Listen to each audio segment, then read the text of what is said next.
welcome to Sheffield United Football Club and the Blaze Family Hub. So I'll start with you guys. Who are you both? Can you introduce yourselves and where are you from? Yeah, so I'm Emma. I co-founded the Sheffield Wednesday Women's Supporters Group. So we're a group of around 400 fans who are fans of Sheffield Wednesday men's team. From Sheffield, born and bred. Nice. Bethany, my official job role is secretary, but we're all very loose on the the job titles from the Sheffield Wednesday Women's Supporters Group, working with Emma and our co-founder Lauren. Nice. And Jess, I'll come to you, obviously. There in your Blade shirt. But... Can you guess? I'm Jess from the Sheffield United Women's Supporters Club. So when did you set our women's supporter group up then? So we started, it was you I had the meeting with initially around June, I think, last year, May, June, last year. So we're just going from there, just building on that. Nice. And how long have you guys been going with the Sheffield Wednesday supporter group? We're coming up to 2 years. Wow. We kind of conceived the idea around March 2023 and that then hung fire for a bit, actually launching. I think end of April is around our launch date, so nearly 2. Nice. So why did you set your group up? So it started off the back of something fairly negative. So we had an International Women's Day fixture at our club in March 2023, which should have been a really nice positive thing, but it turned out that several people individually had experienced some pretty horrible sexist abuse and sexual harassment leaving the game. So it just took one person mentioning this on social media, then other people sort of reached out and said, yeah, that happened to me as well. What can we do about it? So I was talking to some friends and we wanted to find a way to make people feel just more included and more safe at football, because obviously that shouldn't be happening. We decided we wanted to do a bit more than talk. We didn't want to just talk about these issues and how often they happen. We wanted to do something a bit more productive and positive and create a sort of safe space and a community really for female fans of Sheffield Wednesday, and yeah, that's what we did. Nice. And why did you want to set up the Sheffield United Women's supporter group? Since I started coming to matches, I just love the team and they're great with the fans, and I just thought it's nice to get everyone together. I've been to a few games on my own and it can be a bit nervy, so I thought it'd be nice to kind of build a little community so people who are on their own know other people. And selfishly, that's really similar to me and Emma, because we used to go on our own quite a lot. We wanted friends. That was a bit fun. Okay, lovely. So I guess a question to obviously everyone, what does being a female football fan mean, and why is it important that we kind of promote that message and have female football fans and not kind of have a space where they're not welcome anymore? So I guess why is that such an important message that you think we should be spreading? Well, I've got a little girl myself who plays football, and I just think it's so important that she's got that visual. She can see other females doing it. She wants to be a footballer when she grows older, and I just think it's important that we have that's somebody for them to look up to and aspire to be, and know that there is a space for them.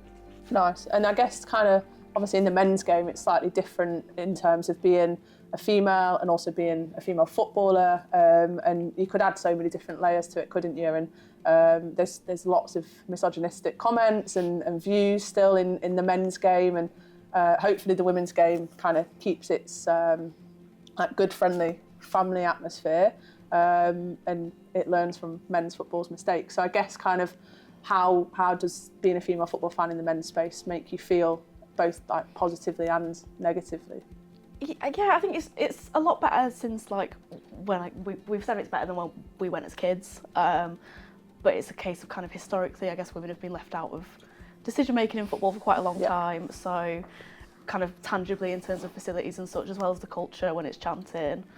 So I guess we all pay the same amount for a ticket. We're all more than entitled to watch the match kind of safely and happily. So it's a case of feeling welcome, because everyone's kind of pushing in the same direction and cares about the same thing. So to me, there shouldn't be a difference between who's in one seat and who's in the other and how much they enjoy it. Yeah, definitely. I think you've hit it on its head there, and I think something you just touched upon there with kind of you're all paying for the same ticket. I guess what challenges do you feel that females still face in kind of whether it's attending football or playing the game or kind of just wanting to engage in football in whichever way they want to? Kind of what do you feel women still have a challenge with? I think it really varies from sort of smaller, I guess you call them like microaggressions, people just not taking your opinion seriously, or like I've been to games with my brother who, bless him, is not as into football as I probably am, and you'll get people sort of leaning over me to ask him about the game, and I'm like, well, actually, I've probably got better opinions.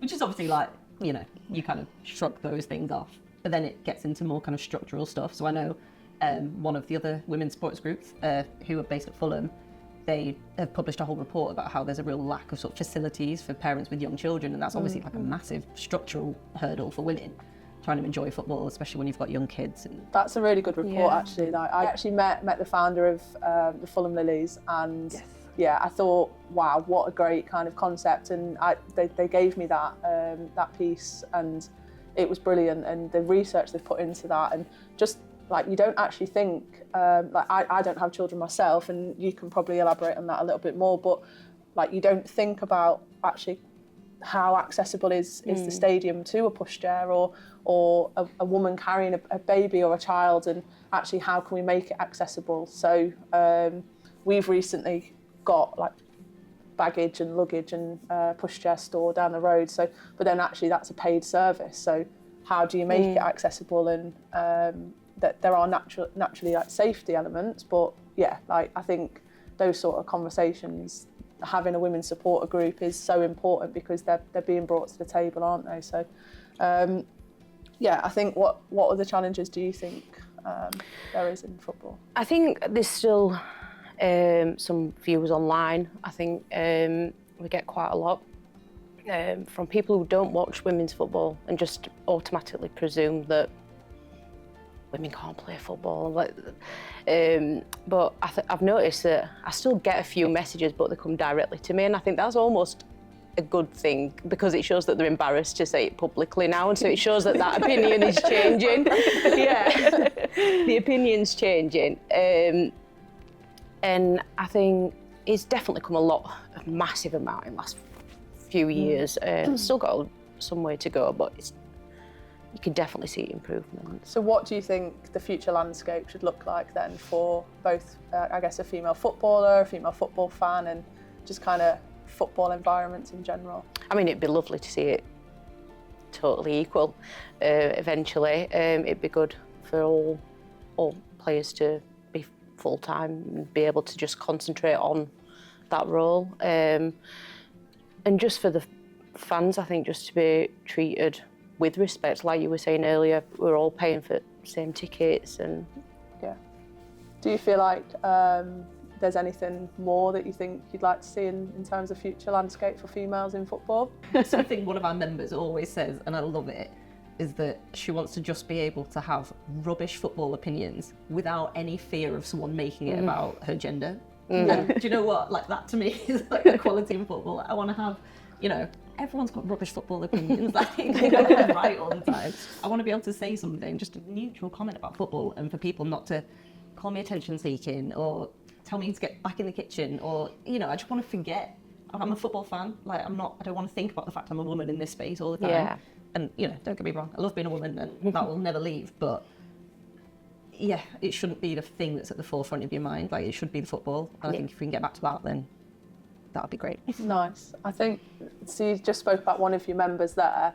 What impact has the group had on both yourselves and the football club and the members then? So, yeah, talk about that. I think me and Emma have quite a similar backstories in, like, we've both always been Wednesday fans, but not particularly had kind of the personal culture around it. We didn't have kind of big friend groups that are into Wednesday or that kind of thing. So it's brought community to us too, kind of directly, and friendship.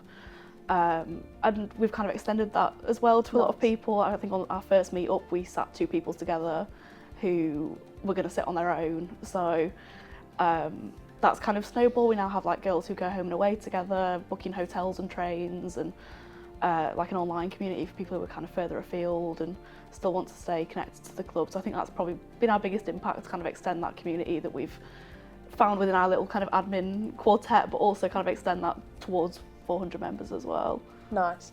I guess you're in a little bit of a different position at the minute, because I think the group's, fair to say, it's still in its infancy. Yeah, I know you've recently got a sign-up form, and you're going to be able to track how many members and Yeah. how long's that form been going now, and how many members are you at?